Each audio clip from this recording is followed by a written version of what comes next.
Il fait chaud. Je suis à La Réunion, c'est pour ça qu'il fait chaud. Hôtel La Réunion.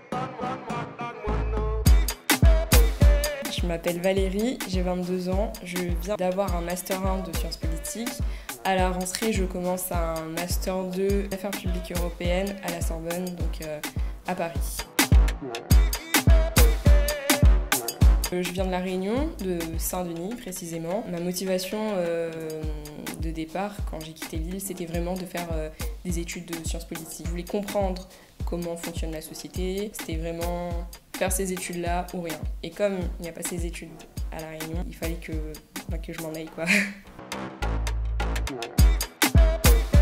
Au début, c'était un peu excitant quand même, découvrir une nouvelle ville, l'université. Quand tu quittes le lycée et tout, voilà, c'est pas du tout le même monde, quoi.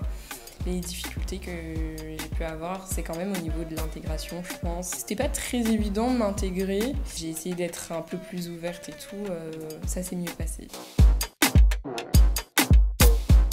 Découverte. On découvre un nouveau pays, une nouvelle ville, la vie seule, une nouvelle facette de sa personnalité, parce qu'on doit être responsable de soi-même, on doit être des adultes en fait. Donc oui, on se découvre en tant qu'adulte. C'est un processus qui prend du temps quand même, hein, parce que même là, à 22 ans, je me découvre toujours en tant qu'adulte. Avoir un bac plus 5 en sciences politiques, est-ce qu'il est atteint ? Il me reste donc ma dernière année, que je commence à la rentrée, mais sinon ça, oui. Il est presque atteint. Je reviendrai l'année prochaine vous dire que ça y est, 100% atteint.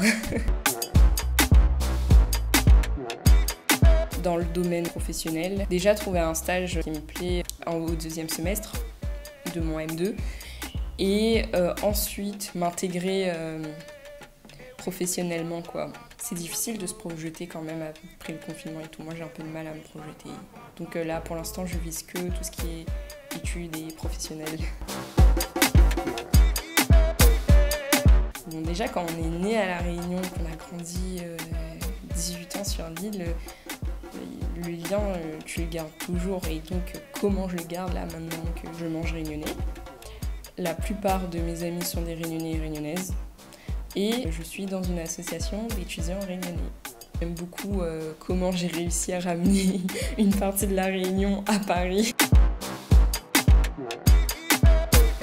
Soyez le plus ouvert possible au monde.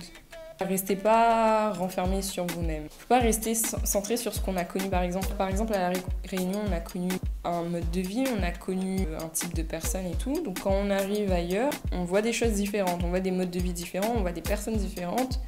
Donc n'ayez pas peur de vous ouvrir à ça en fait. Nouveau mode de vie, à ces nouvelles personnes, ça peut que vous rapporter du bon. Voilà. Une fois, je suis allée dans un resto coréen, précisément. Et j'ai demandé au serveur est-ce qu'il pouvait me ramener du siave. Sauf qu'on ne dit pas siave en hexagone, on dit sauce de soja. Et moi, je savais plus comment on disait en français. Donc j'ai bugué. Heureusement que mes copines, elles étaient là pour m'aider. Mais bon, je sais pas si c'était drôle, hein. Mais moi, en tout cas, sur le moment, j'ai trouvé ça drôle. Et c'est quoi votre histoire ?